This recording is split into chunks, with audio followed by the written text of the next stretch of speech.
আমার মেকআপ পছন্দ হয়নি। এত কষ্ট করে ব্রাইড রেডি করার পর ব্রাইড নাকি বলে তার মেকআপ লুক পছন্দ হয়নি, তার কিছুই পছন্দ হয়নি। যাই হোক, হ্যালো এভরিওয়ান, তোমরা সবাই কেমন আছো? আশা করি খুব ভালো আছো, আর আমিও খুব ভালো আছি। দেখো, ভোর রাত থাকতে উঠেছিলাম, কারণ ব্রাইড আমাকে বলেছিল যে একদম 6টার মধ্যে তার বাড়িতে পৌঁছে যেতে। তো সেই বুঝেই আমি উঠে পড়েছিলাম, আর অটোকেও ডেকে নিয়েছিলাম যে এই টাইমের মধ্যে যাব, তুমি চলে এসো। কিন্তু অটো কাকু 20 মিনিট লেট করে এসছে, তো যার জন্য দাঁড়িয়েই ছিলাম। আর এই যে এখন উঠে পড়েছি অটোতে। ওই যে লাইট দেখতে পাচ্ছ, ওইখানেও আজকে আমার একটা ব্রাইড আছে, ওই বললাম 2টো ব্রাইড। তো এই যে আমি এখন একটু দাদার সাথে কথা বলতে বলতেই যাচ্ছিলাম যে একটু লেট হয়ে গেছে বা কিছু। আর দেখো রোডে চলে এসেছি, আর এই যে বজরংবলির নাম করে এখন যা হবে দেখা যাবে, চলো। তো এই যে দেখো, রেলগেটটাও সেদিন পড়েছিল না, এতটা ভালো লাগছিল কি বলবো। আর এই যে মায়ের মন্দিরের দর্শন হয়ে গেল, ভীষণ ভালো লাগলো। তো একদম সকাল সকাল উঠে বেশ ভালোই লাগছিল। এই দেখো, ব্রাইডের বাড়ি রেখে আমরা কতটা সামনে চলে এসেছি, আবার ঘুরে আমরা গেলাম ব্রাইডের বাড়ি, লোকেশনটা পাঠালো ঠিকঠাক, তারপরে এই যে চলে এসেছি। আর এই হচ্ছে আমার ব্রাইড পূজা। তো ওরই বৃদ্ধি লুক ছিল, যেহেতু ও বাড়িতে মেকআপ লুকটা করে তারপরে লজে যেতে চাই, ওই জন্য এত তাড়াহুড়ো করা। তো দেখো, লুক কমপ্লিট হয়ে গেছে। তো খুব একটা টাইম লাগেনি, যেহেতু একা গেছিলাম, তবুও খুব একটা টাইম লাগেনি। যেই টাইমের মধ্যে বলেছিল সেই টাইমের মধ্যে ওকে আমি ছেড়ে দিয়েছি। খুব সুন্দর লেগেছে আমার, এরকমই একটা লুক চাই, মানে খুব ভালো লাগছে আমার। হ্যাপি? একদম ঠিক আছে, চোখটা ডাউন করো। দেখো, আমার ব্রাইড বৃদ্ধি লুকটা পেয়ে তো খুবই হ্যাপি, কিন্তু ব্রাইডের লুকটা নিয়ে ওরকম কেন বললো, তো তোমরা পুরো ভিডিওটা দেখো, অবশ্যই বুঝতে পারবে। আর এখানে ক্যামেরাম্যানটা পড়তে পড়তে বেঁচেছে।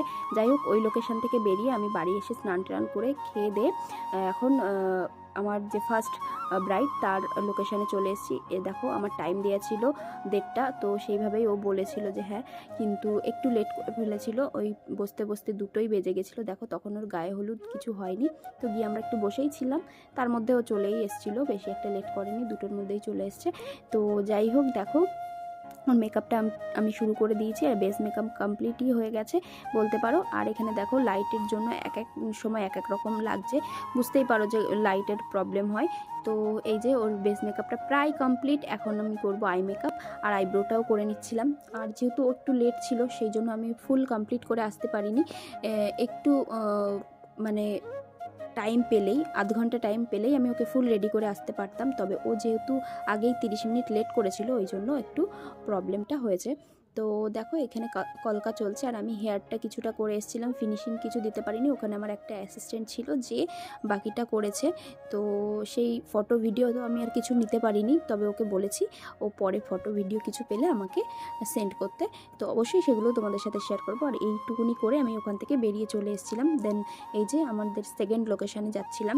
তো দেখো, এই যে আবার দাদাকে ফোন করে নিয়েছি যে চলে এসো। তো দেখো, এই যে বেরিয়ে পড়েছি, আর টেনশন হচ্ছিল এত পরিমাণে, কি বলবো। আর বলে না, যেখানেই বাঘের ভয় সেখানেই সন্ধ্যা হয়, ওই যে আগেই বললাম। তো এই দেখো, বাঘের ভয়টা শুরু হয়ে গেছে, রেলগেটটা পড়েছে, ওখানে প্রায় কতক্ষণ দাঁড়িয়েছিলাম।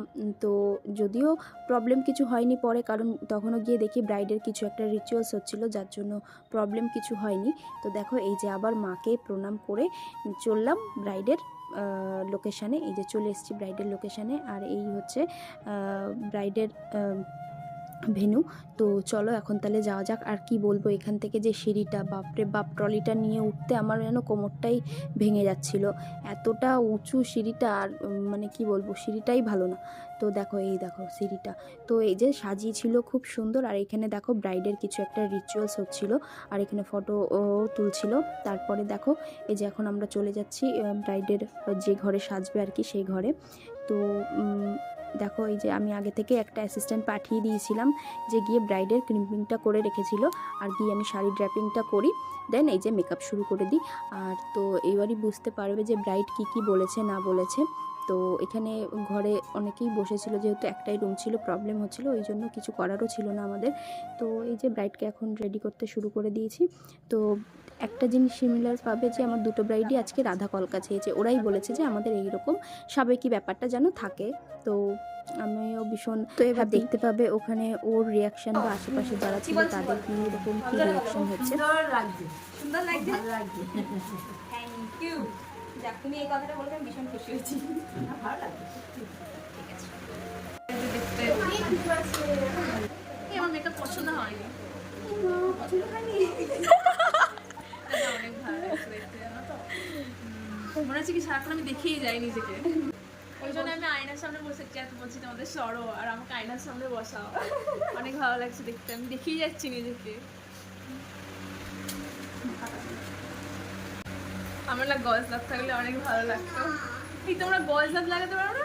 ও বাবা, দেখতেই পেলে আমরা একটু মজা করছিলাম, কারণ ভীষণ মজা করে আমরা কাজ করেছি সেদিনকে। আর ওর ভীষণ পছন্দ হয়েছিল, মানে কি বলবো, ওখানে যারা ছিল সবার ভীষণ পছন্দ হয়েছিল মেকআপ, আর ওর তো ভীষণই পছন্দ হয়েছিল। তো দেখো ওর লুকটা ফুল কমপ্লিট হোক, তারপরেও তোমাদের সাথে শেয়ার করবো। এই যে ফুল কমপ্লিট হয়ে গেছে, শুধু নাকের নথটা ছিল না, কারণ ওটা খুঁজে পাওয়া যাচ্ছিল না তখন, পরে ও অবশ্য পরে নিয়েছে। তো দেখো এখানে আমার ব্রাইড খুব সুন্দর সুন্দর পোজ দিচ্ছিল, আর ভীষণ ভালো লাগছিল ভিডিওগুলো করতে, ফটোগুলো নিতে। তো দেখো এবার ওর কাছ থেকে রিভিউটা জেনে নেব যে ওর আজকে আমার কাছে মেকআপ করে কেমন লেগেছে। তোমরা তো আগেই শুনতে পেলে, আর এইবারও তাহলে জেনে নেব ওর কাছ থেকে যে ওর কেমন লেগেছে ফুল লুকটা করে। বলো সেজে কেমন লেগেছে? খুব ভালো লেগেছে। আমি যেরকম চেয়েছিলাম পুরো মনের মতো। মনের মতো? যদি একটু গজ দাঁতটা লাগাতে পারতো খুব ভালো। Thank you. তো দেখো ব্রাইড তো আমাদের ভীষণ খুশি, আর আমিও ভীষণ খুশি। তো আমাকে পরের দিন ফোন করে মেসেজ করে দুটো করেই জানাই যে দিদি আমার শ্বশুরবাড়ির লোকজনেরও ভীষণ পছন্দ হয়েছিল, সবাই বলেছে ভীষণ ভালো হয়েছে মেকআপটা। আর সত্যি কথা এগুলোই খুব ভালো লাগে। তো কাজ করে এসে যদি ভালো নাম এইরকম শোনা যায় তো এটাই সব থেকে বেশি পাওয়া।